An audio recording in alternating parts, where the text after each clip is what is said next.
Tracking, alerting, protecting. This is WKYT News at 5. Dispatch calls of a shooting involving 2 Lexington police officers are giving us a better idea of what happened in the moments after those shots were fired. An Anderson County bus monitor resigned after students accused her of assaulting them on a school bus. Hear the mother of one of the students say why she thinks the charges should be stiffer. I was basically on my deathbed, yes, and that's something I'm never going to forget. It's been 2 months since a former UK player fell 35 feet at Commonwealth Stadium. He's talking exclusively to WKYT about his recovery process. WKYT News at 5 starts now. Good afternoon. It took hours to put out and injured 3 firefighters. Lexington fire crews were battling a fire at a home on Delmont Drive near Versailles Road when 3 firefighters were burned during a flashover. WKYT's Jordan Valines is live now for us at the scene with the details. Jordan. Well, the fire has since been put out and the smoke has cleared. Now all that's left is the damage. Right now firefighters are going through the home and checking for any hot spots. When crews arrived on scene, heavy smoke and flames were visible and the fire became so intense the crews had to exit the home, and a short time later a flashover occurred. Flashovers happen when surfaces and objects inside a room reach their ignition temperature at the same time, causing fire to envelop the room. We're told that 3 firefighters suffered first-degree burns during the flashover, but they were treated on scene for minor injuries. The homeowner says his son's fiance was the only person inside the home when the fire started. She's pretty upset, you know. I think she just woke up and there was smoke in the house and she ran out, so I don't know. I don't think she knows how it started. Right now, Delmont Drive is still blocked off at the intersection of Versailles Road. Live in Lexington, Jordan Valines, WKYT. Firefighters have not yet determined a cause for that fire.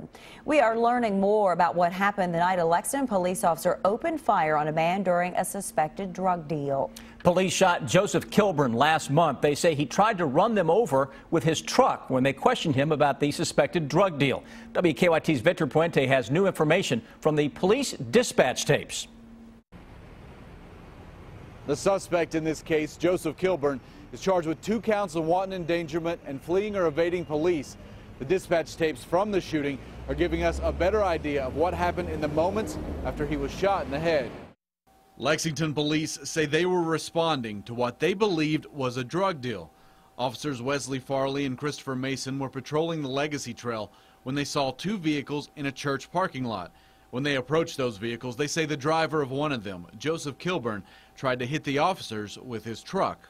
We're in Georgetown, correction, Berea and Ironworks. We've tried to get hit by a car. We've had shots fired. Kilburn was shot in the head. Lexington police haven't said if one or both of the officers fired. He was taken to UK hospital in critical condition. 134B, I need EC. We've got a gunshot wound to the head. Repeat the reference, please. The gunshot wound to the head. For the suspect, we need EC, please. Kilburn was released on Monday, but yesterday he returned to the hospital and is now in serious condition. His mother told WKYT he had begun to bleed profusely from his wound. She also said she's contacted a lawyer. Lexington police say they spoke to Kilburn's passengers at the scene, but the other vehicle in that church parking lot drove off. We attempted to stop 2 vehicles, one white Malibu, last is John Paul Victor. It fled east on Ironworks Pike towards Newtown. As for the people who drove away in that Malibu as police approached, they still haven't been found, but police say they are searching for them. In Lexington, Victor Puente, WKYT. Both of the officers involved are on administrative assignment. Police have not said how long that will last. The mother of a young boy who was allegedly harassed by a school bus monitor is speaking out. Melinda Owens is charged with harassing and menacing, both misdemeanors. Her case went in front of a judge for the first time today. Investigators say Owens pushed a 12-year-old's face into a bus seat and destroyed another child's poster board. Owens was not in court for her arraignment. Her attorney entered a not guilty plea. The mother of one of the students on board told us she thinks the charges should have been stiffer.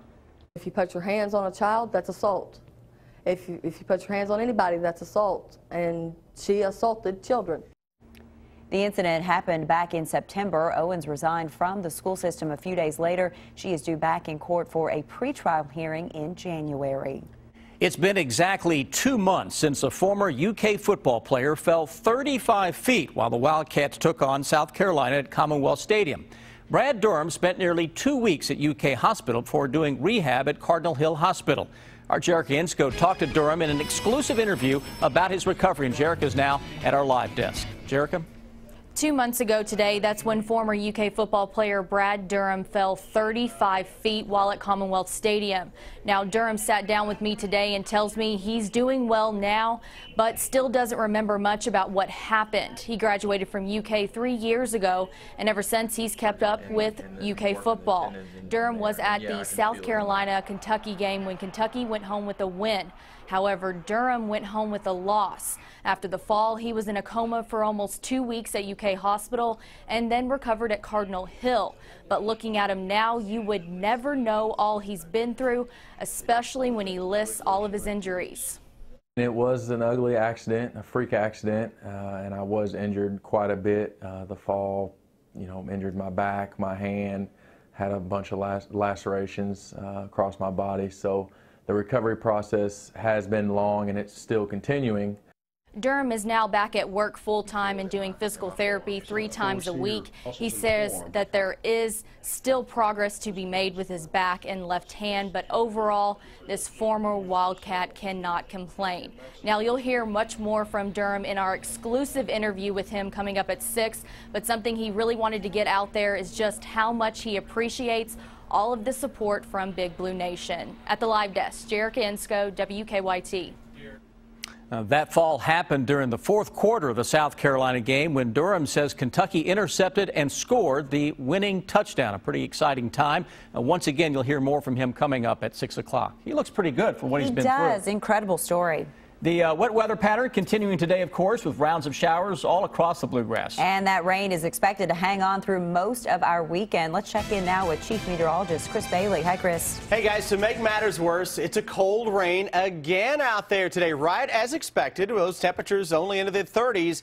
Little sleet, little freezing rain even to start the day into northern Kentucky. But thermometers from south to north are going to warm up as we go through the evening and starting to see at least a little bit of warmer air settling into Bowling Green at 43, 37 bluegrass region, gusty winds making it feel right at or below the freezing mark. Bundle up throughout there, and you also, obviously, you'll need the rain gear. Those temperatures will kind of hang tough into the upper 30s pretty much all evening long. And if anything, deeper we go into the evening, we may see the thermometers southern Kentucky start to inch up a little bit with a few of those showers that will continue. Live First Alert Defender had a big wall of water across the area a little earlier in the day with that sleet in the northeastern Kentucky where you see the pockets here of some yellow. That is where we're getting reports of sleet, even snow, just across the Ohio River into parts of the southern sections of the Buckeye State. Lexington Bluegrass region, it's a misty rain, more in the way of some gusty showers. Now Jackson County back toward Pulaski County. Everything coming at us from southwest to northeast with a disturbance that is on top of the area. Here's the big low, though, guys. That'll bring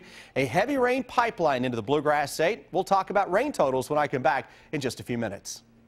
Chris, thank you. We could soon find out who will be the interim superintendent for Fayette County. The Fayette County School Board is holding a planning meeting where they could go into a closed session and select someone as early as tonight. The board started its search for a new superintendent earlier this month after Tom Shelton submitted his resignation. Shelton will step down on December 31st to become executive director of the Kentucky Association of School Superintendents. The board hopes to hire an interim superintendent while Shelton is still in office. The top-ranked Wildcats are getting ready to host the Texas Longhorns tomorrow in Lexington. And they'll face off tomorrow night at Rupp Arena. Rob Bromley joins us. And Rob, a lot of fans have circled this game as one to see. Well, it's the biggest one in Rupp here in the early season. The Cats have Texas coming in tomorrow night. The 6th-ranked Longhorns are long and athletic, and they come in undefeated. Now, with so much talent and depth, the Cats have been wrecking opponents in the early season. But John Calipari knows his offense is behind the defense. He talked about that today. This week, Cal says he did consider making some changes in the platoons. I messed around this week, and I didn't like what I tried, so we're going to stick with where we are. but I did mess around. And mainly to see if it helps individuals being on a different group. And it just, I'm good where we are. And we're just trying to get better on both sides of the ball. Trying to get more shots up, more good shots. I'm trying to improve. All right, the Cats and the Longhorns, SEC Big 12 Challenge, 7 o'clock tip tomorrow night in Rupp on ESPN. Yesterday, Texas coach Rick Barnes talked about his friendship with John Calipari. When I come back with sports just before 6 o'clock, we'll hear what Cal had to say about Barnes. Sam Amber, they've been friends for a long, long time. Thank you, Rob. And Kentucky has played Texas just one time. That was in the Maui Invitational in 1993. Anger and demonstration in New York City and across the nation after a grand jury decides not to indict the officer involved in a chokehold death of Eric Garner. Reaction coming up on WKYT News at 5. The new Euclid Avenue Kroger is hiring. We'll tell you how they're looking to bring in 100 people. We're not changing our way of life because of these idealistic, radical bullies want to prey on the weak. We'll show you the National Attention Medal of Honor recipient Dakota Meyer is receiving for posts made to social media on ISIS, coming up on WKYT News at 5:30.